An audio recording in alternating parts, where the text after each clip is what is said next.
Support comes from Mosby Building Arts, designing basements where kids can play and relax. Information at callmosby.com.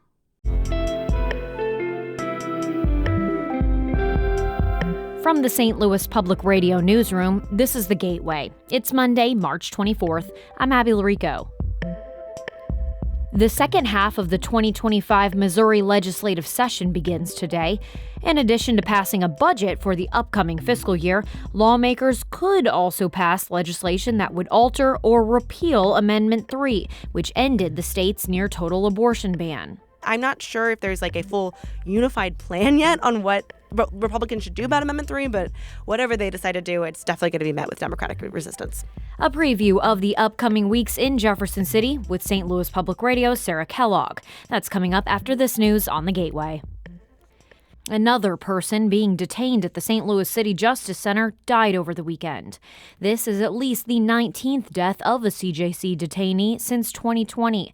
Staff found the unidentified male inmate unresponsive in his cell Sunday. He was pronounced dead at Barnes Jewish Hospital.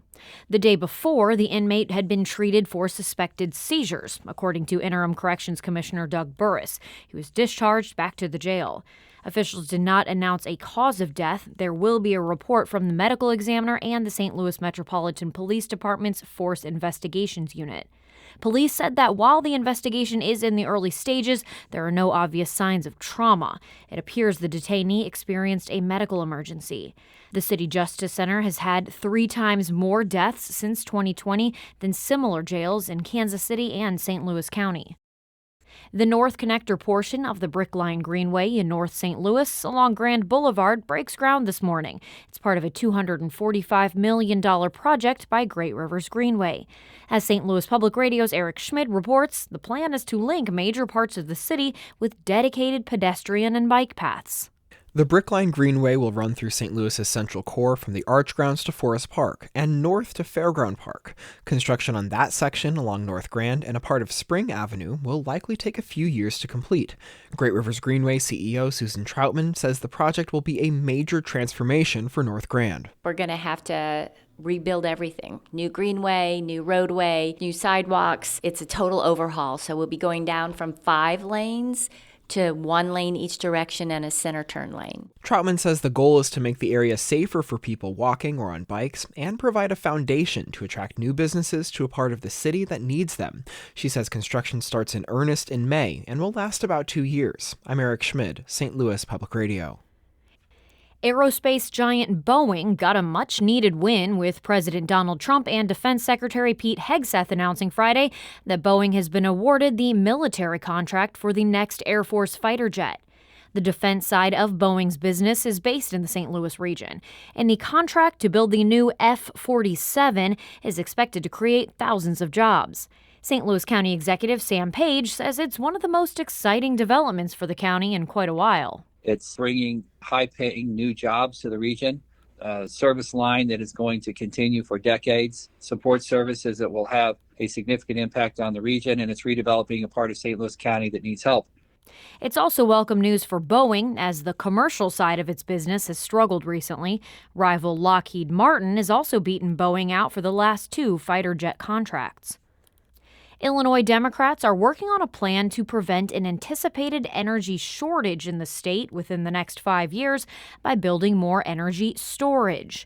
Capital News Illinois reports the legislation would incentivize companies to build batteries to store solar and wind energy. Senator Bill Cunningham says action needs to be taken before it's too late. We produce right now in Illinois about 130% of the energy we use. So we export energy. But that's going to change, and because of the demand, because of data centers, because of quantum, because of new industrial development. Republicans had warned their colleagues that closing coal plants would lead to energy shortages when they passed a law to move to 100% clean energy by 2050. But sponsors of the bill say Illinois can't go backward and that clean energy is the future. Spring is in the air, but around St. Louis, that means so is the stink of the invasive Bradford pear tree.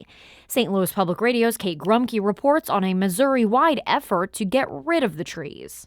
Along Highway 64 in St. Louis County, you can see how out of control Bradford or Callery pears get. They form dense patches of white flowers. These trees aren't just invasive, they also smell bad and they're weaker than native trees.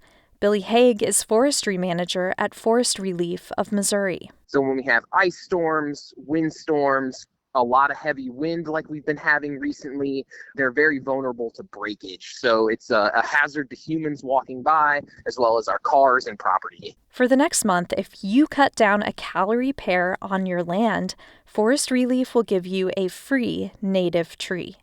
I'm Kate Grumke, St. Louis Public Radio.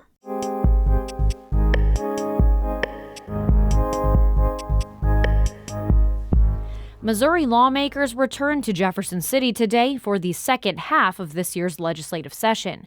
The Republican-led legislature comes back having already accomplished one of its main goals, placing the St. Louis Metropolitan Police Department under state control. I spoke with St. Louis Public Radio State House reporter Sarah Kellogg about what to expect in the coming weeks before adjournment May 16th. Sarah, now that we're at roughly the halfway point, what have been your impressions of the Missouri legislative session so far? My impression is that it's been productive. And when I say productive, I'm really speaking more about the Missouri Senate and the House, because the House is normally always passing legislation. But it seems that everyone is more or less getting along. And, how someone feels about that probably depends on the party a little bit, because, the supermajority-led Republicans are probably really thrilled that they're working together and they're passing legislation. But and maybe for Democrats, they're wanting not as much legislation to get through. But at the same time, I will feel like the parties are also working together a little bit as far as collaboration and compromising. And I would say the body's kind of functioning as it should, which has been different compared to the last couple of years that I've covered the legislature. Is that why you'd say the pace seems to be moving so differently? Yes, I think the pace is a lot quicker, and I think it's resulting in more bills from the Senate going to the House. It's resulted in new bills, passing both chambers and already on their way to Governor Kehoe. And I think that a big credit to that is a change of personalities, whether it comes to either leadership. I think that Governor Kehoe actually is a little more involved than Governor Parson was when it comes to day-to-day legislation compared to the budget. I just think that with some people gone that might have maybe butt heads a little bit more, I just think overall it's kind of just made for a quicker session this year. Speaking of Governor Kehoe, what are some of the things that are already on the way to his desk? So the first thing they passed this year is kind of this massive omnibus public safety bill that includes the state takeover of the St. Louis Metropolitan Police Department. That's something that Republicans have wanted to do the last couple of years, but it's fizzled out. But this was actually a priority of Kehoe himself, and I think that kind of gave it the momentum it needed to pass both chambers this year. And it places the St. Louis Department, which is currently under the mayor's office, it places it under an appointed board. And that's just one of the bills that they passed. They also passed a really big utility bill that actually our reporter Kate Grumke covered, so you can read about that. They also passed a supplemental budget, which is probably the fastest that I can remember that they've done that. They obviously still have to pass the full budget, but the one for the rest of the fiscal year is already on the way. And I know that Governor Kehoe said that he plans to sign the police bill this week. I'm not sure about the others, but I can't imagine it takes too long. Halfway point. So what's on the agenda for when lawmakers return for the rest of the session? So the budget is the one thing that they have to pass. That's a constitutional obligation. And this is the first year that they aren't dealing with a ton of federal funds, mainly from the American Rescue Plan Act. There's infrastructure dollars. So this is kind of a smaller budget. And that's not something that they've kind of been used to. They've been able to put in money for various projects across the state the last couple of years. So we're going to see what they're going to do with that, where the cuts are going to come from, kind of how the legislature tackles the budget in general. The House has passed a ton of tax cuts, either income, personal property taxes. So I think that tax issues, there was one related to the capital gains tax. I think that's going to be a big thing that Republicans are going to look forward to as far as trying to get some tax cuts and relief for people this session. And the big question is if they're going to do anything on Amendment 3, which obviously is the amendment that enshrined abortion rights in the Constitution. There was a bill heard early this year that would have basically reversed Amendment 3, but that hasn't moved out of House committee. I'm not sure if there's a full unified plan yet on what Republicans should do about Amendment 3, but whatever they decide to do, it's definitely going to be met with Democratic resistance. Well, they're busy, but we know, Sarah, in some ways you are busier. So thanks so much, St. Louis Public Radio State House and Politics reporter Sarah Kellogg for the insight. Of course. You can read more about the second half of the legislative session at STLPR.org.